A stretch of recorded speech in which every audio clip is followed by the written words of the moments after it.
InsyaAllah soalan yang seterusnya adalah berkenaan dengan talusesi yang dirancang oleh PAS.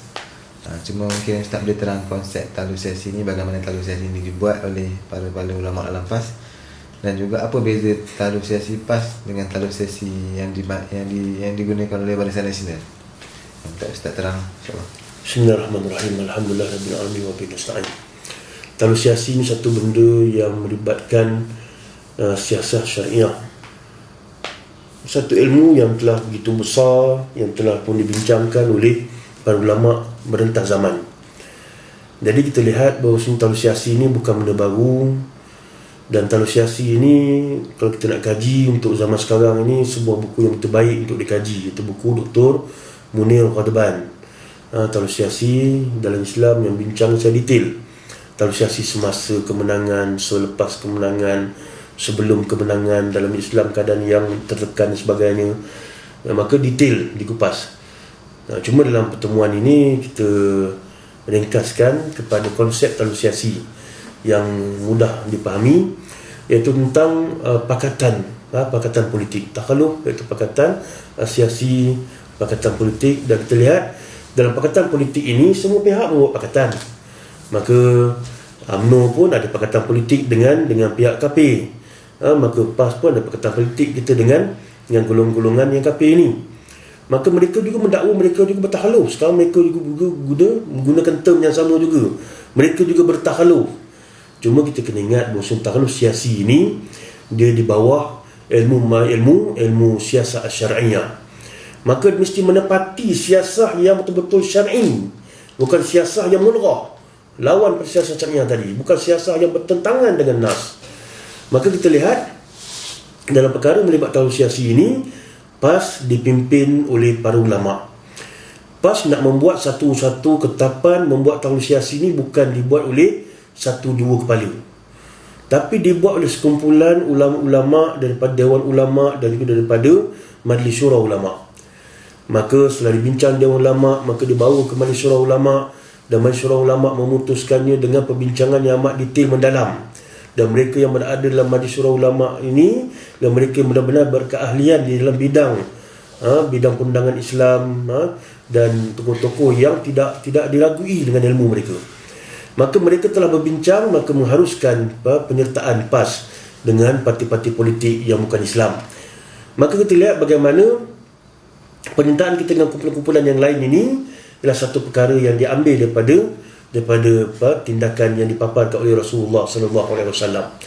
Maka talusesi ini tidak menjadi masalah, sebab benda ini telah diberikan satu perkara yang melibatkan adanya sandaran syarak. Maka kita lihat bahawasanya Allah SWT telah pun memberikan pada Rasulullah SAW itu petunjuk yang terbaik. Laqad kana lakum fi Rasulillah uswatun hasanah. Maka satu petunjuk yang baik, dan Rasulullah telah memaparkan dengan itu baik sekali. Maka untuk masyarakat awam, maka kita lihat banyak paparan-paparan sirah yang boleh kita baca dan fahami dengan mudah. Dan sebalik itu kita lihat ada banyak ayat-ayat yang membenarkan, yang mengatakan kafir ini tak sama, laisu sawa'a. Aku nak mengatakan mereka ni tak sama. Ada kafir yang macam yang macam Abu Lahab, dan ada kafir yang macam Abu Talib. Maka jangan silap memilih Abu. Terpilih Abu Lahab, maka naya kita. Tapi kalau kita memilih Abu Talib, maka tidak menjadi masalah. Maka kita lihat Rasulullah SAW telah pun membuat pakatan dengan pelbagai pihak. Antaranya pakatan dengan suku Khuza'ah.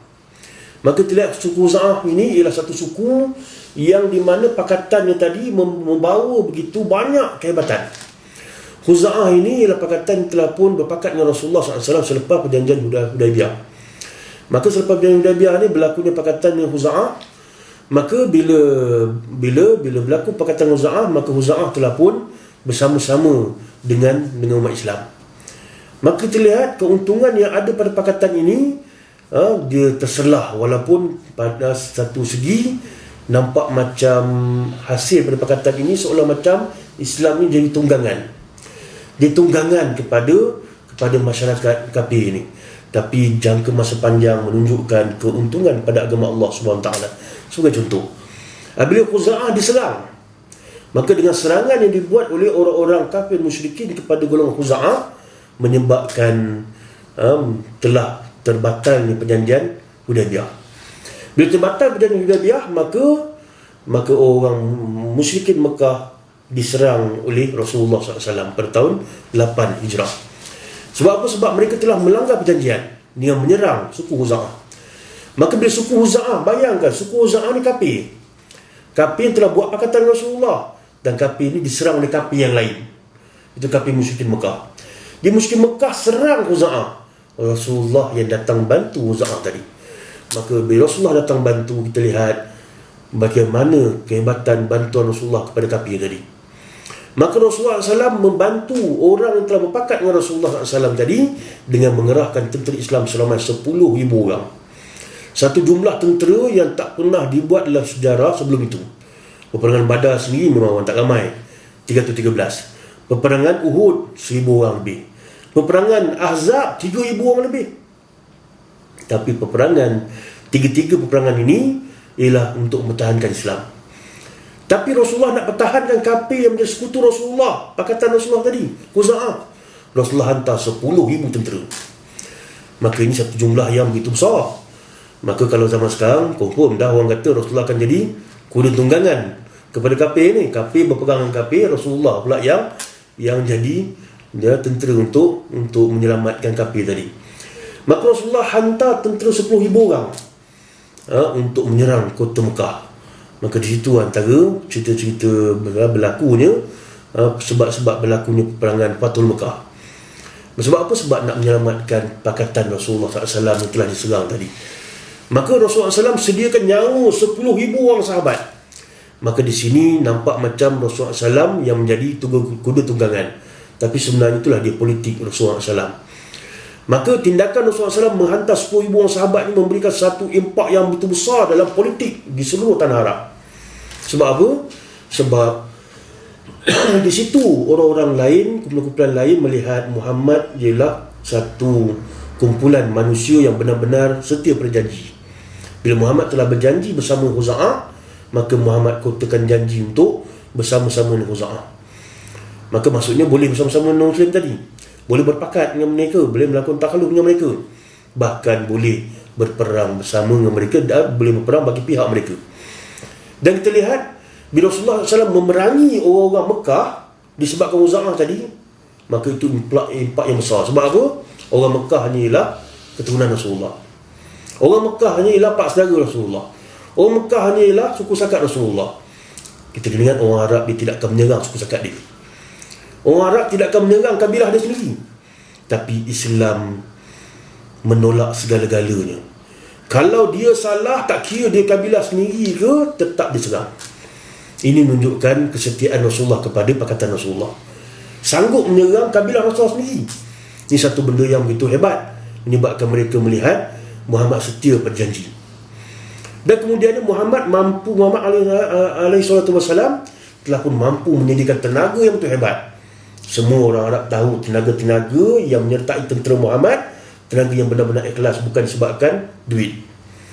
Maka bukan disebabkan mereka nak diupah dan sebagainya, tapi mereka memang datang untuk menyerahkan nyawa. Maka 10,000 tenaga ini tenaga yang amat hebat. Dan pada zaman itu untuk mendapatkan 10,000 tenaga ini begitu sukar. Buktinya masa peperangan Ahzab, orang Mekah dia kempen seluruh dunia Arab baru dapat 10,000. Tu kempen seluruh dunia Arab tu, campur Yahudi, campur apa, 10,000 dapat. Tapi Nabi Muhammad tidak perlu kempen seluruh dunia Arab. Hanya dengan mengisytiharkan semua yang jihad, 10,000 nyawa yang hebat bersedia untuk dikorbankan jalan Allah SWT. Maka kita bukan sekadar bertakhaluf, bahkan sanggup memperjuangkan takhaluf tadi. Dan apa yang berlaku? Kemenangan jangka masa panjang. Walau peringkat awal nampak macam Rasulullah jadi kuli pula kepada Huza'ah tadi, tapi tidak. Jangka masa panjang apa yang berlaku? Bila Rasulullah serang kota Mekah, maka berlakunya Fathul Mekah, pembukaan pada kota Mekah yang menyebabkan orang Mekah tak mampu nak lawan lagi dah, dan orang Mekah menyerah. Dan ketika itu kita lihat maka turunnya ayat yang mengatakan kemenangan besar pada Rasulullah SAW. Iza jaa nasrullahi wal fath wa ra'aitan nas yadkhuluna fi dinillahi afwaja. Jadi ayat itu turun setelah apa? Setelah bila Rasulullah masuk kota Mekah, orang Mekah pun akhirnya tidak mampu nak buat apa-apa. sampaikan mereka semua ditawan Rasulullah, dan Rasulullah tanya pada mereka, pada hari ini apa yang kamu rasa aku nak buat pada kamu? Maka mereka mengatakan, kamulah anak saudara kami. Mereka puji habis Rasulullah, dan Rasulullah pun balas dengan balasan yang baik. Dia mengatakan, al-yaum aku lakum kama qala Yusuf li akhihi.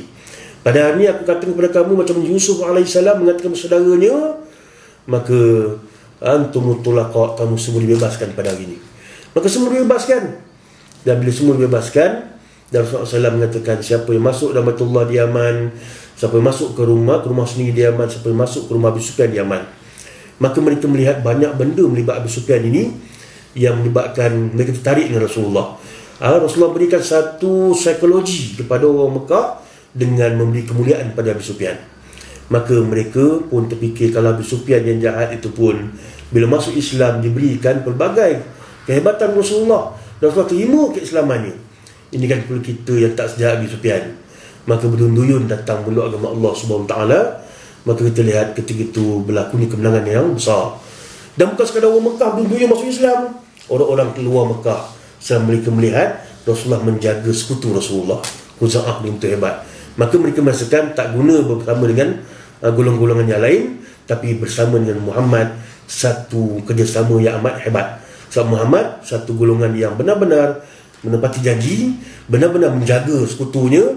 Maka kita lihat, bila kita menjaga sekutu kita, kita bersama sekutu kita, maka aufu bil uqud, bil uqud tadi kita berpegang kepada akad kita, satu benda yang melibatkan kita berpegang dengan sama ada Islam atau bukan Islam, kita berpegang pada janji.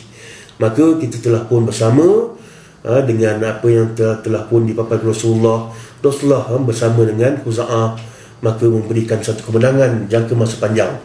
Dan Alhamdulillah, kerjasama politik dengan DAP sebagai contohnya. Maka sebenarnya ada banyak perbahasan telah pun dibahaskan oleh pelbagai ustaz yang membentangkan dalil-dalil yang lain. Maka saya menyentuh tentang Khuza'ah tadi, dan dalam masa yang sama ada banyak dalil yang lain. Antara Rasulullah SAW menggunakan khidmat golongan-golongan kafir yang begitu banyak. Bila sejarah Islam memaparkan bagaimana Rasulullah nak membina kota Madinah, nak pergi membuat sebuah negara Islam, Rasulullah menggunakan khidmat Abdullah bin Uraiqid. Punya banyak sahabat-sahabat lain yang tahu jalan. Kalau tak tahu jalan, macam mana mereka sampai ke Madinah? Kau pun tahu jalan. Tapi kenapa tak digunakan khidmat mereka? Digunakan khidmat kafir ni. Dan begitu juga Rasulullah SAW bersama daripada kecil lagi dengan Abdullah bin Jada'an, terlibat dengan Khulful Fudul. Begitu juga dengan Rasulullah SAW bersama dengan pak saudaranya, iaitu Abbas bin Abdul Muttalib. Begitu juga Rasulullah bersama dengan pak saudaranya, iaitu Abi Talib sendiri. Abi Talib, dan kita lihat bagaimana ada banyak kerjasama-kerjasama yang telah pun dibuat di antara Islam dengan bukan Islam yang dipaparkan dalam sirah Rasulullah SAW.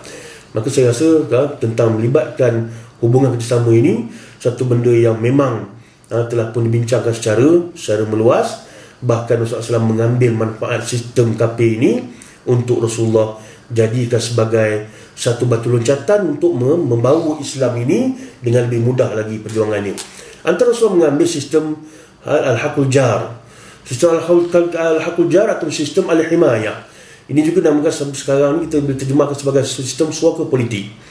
Maka Rasulullah SAW bersama dengan bersekutu dengan orang-orang kafir. Begitu juga Rasulullah bersama dengan bersama dengan Abi Talib. Maka Abi Talib menjadi sekutu Rasulullah, di mana Abi Talib memberikan sokongan suaka politik pada Rasulullah. Lepas tu kita tengok kenapa Bilal bin Rabah diseksa, kenapa Abu Bakar tak diseksa, kenapa keluarga Ammar bin Yasir diseksa, kenapa Abdul Rahman bin Auf tidak diseksa? Sebab mereka ini ada sekutu-sekutu mereka. Maka keluarga Marhain tak ada sekutu, maka menyebabkan mereka diseksa sampai ada yang menyebabkan nyawa sebagai taruhannya untuk keluarga Ammar bin Yasir. Adapun keluarga yang lain-lain ini tidak seksa sebab apa? Sebab mereka ada sekutu mereka. Mereka telah berpakat dan dia ada sekutu mereka yang memberikan suaka politik pada mereka. Dan kita lihat jelas menunjukkan bahawasanya adanya hubungan yang melibatkan kerjasama di antara Islam yang bukan Islam itu secara jelas. Cuma kita nak kembali balik kepada situasi Malaysia ini, dia menunjukkan hubungan kerjasama tadi memberikan suatu impak yang begitu baik. Dan kita lihat sebelum ini, bila tiadanya hubungan kerjasama tadi, melibatkan satu gap yang besar telah pun berlaku. Satu barrier yang besar telah berlaku di antara kita dengan non-Muslim. Tapi bila berlaku kerjasama ini, gap tadi atau barrier tadi ataupun satu halangan tadi telah pun runtuh. Dan bila halangan telah pun runtuh, maka hubungan kita mereka makin rapat. Dan sekarang ni jelas kita melihat bagaimana mereka cuba memahami dengan itu baik. Sebagai contoh untuk bubar DUN baru-baru ni, maka dengan begitu mudah Ling Guo Eng menyebut dia akan bubarkan DUN pada hari Saidul Ayyam. Dia sebut kalimat Saidul Ayyam. Orang Melayu sendiri pun kadang-kadang tak tahu Saidul Ayyam tu apa benda. Tapi seorang Cina boleh menyebut dia akan membubarkan DUN pada hari Saidul Ayyam. Bermaksud dia telah mengkaji Islam. Dia mengkaji Islam bila dia bergaul dengan kita. Maka bila kita melakukan takhaluf tadi, maka kita telah pun membuat satu dakwah yang begitu rapat. Dan begitu juga dia boleh menyebut dia akan minta dengan seadil-adil Umar bin Abdul Aziz. Maka kadang-kadang tanya orang UMNO pun tak semua tahu Umar bin Abdul Aziz. Sesuai bulan ada juga orang PAS yang tidak tahu siapa Umar Abdul Aziz ni. Tapi KP ni tahu. Maka ini sebagai contoh-contoh. Ustaz, dia ada perasaan tu lain tu, dia depan kata hebat, belakang tu ada benda dia nak tikam kita tu. Kita ni memikirkan perkara yang zahir je. Ada pun perkara-perkara yang bukan zahir itu, maka kita serah pada Allah Subhanahu Wa Taala sebagai Tuhan yang wa makaru wa wallahu khairul makirin. Maka kita lihat secara zahirnya dia telah pun mampu untuk menunjukkan satu pendekatan yang begitu baik dengan Islam. Setelah kita berkawan rapat dengan dia, bila kita berpakat dengan dia, maka bukan sekadar berpakat segi politik, kita juga memberikan perkara-perkara yang melibatkan lisanul hal, iaitu kita memberikan contoh yang baik, maka mereka nampak benda-benda ni. Bahkan dalam satu program DAP sendiri telah menunjukkan takhaluf memberikan satu impak yang begitu besar. Dan mereka boleh masukkan dalam tentatif program mereka rehat dan sembahyang. Rehat dan sembahyang, maksud dia buat dalam tentatif dia tahu ada orang Islam yang hadir, maka dia berikan ruang untuk sembahyang zuhur. Maka semua ini satu benda yang melibatkan kebaikan daripada takhaluf tadi. Dan kebalikan itu ialah realiti yang berlaku. Bahkan mereka telah pun mula memahami tentang perkara-perkara melibatkan agama Allah Subhanahu Wa Taala. Dan ini bukan sekadar perkara yang dilihat sebagai satu perbincangan kosong, tapi telah pun dikaji oleh UMCDL, dan ya, di mana kajian tadi telah pun menyatakan bahawasanya lebih daripada 40% orang-orang kafir yang temuduga yang telah pun dibuat kajian menunjukkan 40% daripada golongan-golongan kafir ini tidak ada masalah dengan hukum-hukum hudud Allah Subhanahu Wa Taala. Maka dalam keadaan kita berkawan dengan mereka yang tidak begitu mendalam lagi, dan keadaan dakwah tidak begitu meluas, menggunakan medium-medium yang lebih hebat tak dapat digunakan, 40% dah mula faham. Maka sekiranya dakwah dapat digunakan lebih hebat lagi, dengan lebih luas lagi, dengan lebih mendalam lagi, dengan lebih bebas lagi, saya yakin jumlahnya bukan 40%. Dan Alhamdulillah mereka telah cuba memahami, dan inilah kebaikan takhaluf siasi realitinya di Malaysia ini. Dan kita lihat tak sama di antara takhaluf siasi yang dibuat oleh PAS dengan UMNO dengan MCA dan MSC. Adapun PAS dengan Pakatan Rakyat, maka dua takhaluf berbeza. Takhaluf UMNO dengan MCA MSC menyaksikan banyak kalimat-kalimat yang melibatkan pertikaian kepada agama Allah SWT berlaku. Bila Sami Velu mengatakan apa Quran boleh buat jalan, maka siapa yang nak mempertahankan Quran yang dihina oleh Sami Velu tersebut. Bila Chua Solek memperkatakan perkara yang mengguris hati umat Islam, yang mengatakan gila, hilang akal kepada seorang YB di Johor yang berhasrat untuk menaikkan agama Allah SWT, berhasrat untuk membuat undang-undang Islam, maka itu satu benda yang mengaibkan. Dan banyak lagi perkara yang menghina agama Allah SWT yang telah dibuat oleh pakatan mereka itu. Maka jelas dua pakatan beza. Ada pun Pakatan Rakyat memang ada kenyataan-kenyataan yang memberikan tindakan tidak setuju mereka kepada Islam. Tapi bila kita kaji kenyataan-kenyataan mereka ini, mereka menentang bukan disebabkan mereka benci pada undang-undang Islam, Jadi mereka menentang disebabkan mereka merasakan undang-undang tersebut undang tersebut bertentangan dengan perlembagaan. Mereka berhujah berdasarkan fakta perlembagaan. Maka benda-benda ini tidak melibatkan penghinaan pada agama. Maka fakta perlembagaan ini maka ada jalan untuk menyelesaikannya. Tapi bukan melibatkan mereka menghina agama Allah Subhanahu Wa Taala. Dan dalam masa yang sama, Islam masih mendominasi dalam perkataan ini.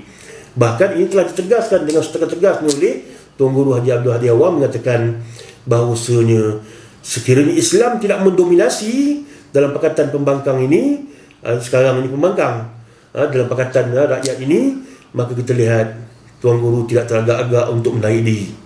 Maka ini satu kenyataan yang tegas yang menunjukkan bahawasanya kita komitmen dengan Islam. Takhaluf siasi tidak akan menyebabkan Islam akan mundur, bahkan Islam akan menguasai. Bahkan apa yang berlaku pada hari ini jelas menunjukkan takhaluf siasi tadi telah memberikan satu penguasaan yang besar pada kumpulan tadi daripada suara-suara Islam, satu penguasaan yang begitu baik dan besar. Dan kita lihat dalam masa yang sama, takhaluf siasi juga telah menyebabkan gerakan Islam PAS memenangi banyak negeri-negeri dengan kerjasama daripada mereka. Dan dalam masa yang sama, kita tidak teragak-agak untuk mengkaji sekiranya terdapat dalam takhaluf siasi ini perkara-perkara yang akan melacurkan agama Allah Subhanahu Wa Taala. Dan terbukti pimpinan PAS telah 2 kali memberikan talak kepada DAP. Kita lihat dalam tahun 1990 bila berlakunya Angkatan Perubahan Ummah, maka ketika itu berlakunya takhaluf siasi di antara PAS, DAP dan juga Semangat 46 serta parti-parti kecil yang lain. Tapi DAP tidak bersetuju dengan negara Islam, dasar-dasar yang bawa oleh kita. Oleh kerana benda-benda dasar tidak disetujui, maka kita rela untuk mengorbankan KP tadi berbanding dasar kita. Maka bercerai dalam tamu. Tahun 2000 kita ada Barisan Alternatif. Mereka juga akhir sekali mereka juga memberikan tindakan yang sama tahun 90-an. Itu dengan mempertikaikan asas-asas kita. Maka kita pun tidak rela mengorbankan asas tersebut, maka kita rela untuk mentalak mereka kali kedua, maka bercerai buat kali kedua. Dan sekarang ini ada usaha untuk melaga-lagakan PAS dengan DAP untuk menyebabkan cerai kali ketiga yang bukan talak yang ketiga. Talak ketiga ni beratlah. Jadi bila talak ketiga ni berat, semua pihak melihat dengan berhati-hati. Dan DAP pun dah ada pengalaman dengan kita dan mereka mengetahui kita begitu tegas dengan prinsip, dan mereka pun agak lunak. Dan banyak benda yang melibatkan mereka telah semakin matang, terutama pada generasi yang mutakhir ini dan generasi DAP yang muda-muda. Mereka agak memberikan kerjasama yang terbaik. Apa yang berlaku di Perak sebagai bukti dan contoh. Dan DAP ada 18 kursi, PAS 6 kursi saja. Maka Nizar mampu, Datuk Seri Nizar mampu menjadi menteri besar dengan memegang kuasa-kuasa kursi-kursi yang begitu banyak. Keuangan bawah Datuk Seri Nizar, agama bawah Datuk Seri Nizar, MB memang dah dia dah. Begitu juga dengan banyak benda-benda melibatkan tanah dan sebagainya bawah kuasa dia. Maka DAP tidak marah, sebab DAP sedar mereka memang tidak boleh memegang benda-benda yang melibatkan kuasa-kuasa utama ini. Jadi mereka faham, tak ada mereka protes dan sebagainya. Ini sebagai bukti mengatakan takhaluf ini memberikan keuntungan dan tidak bermasalah sebenarnya. Saya sesekali dulu, Allahu'alam.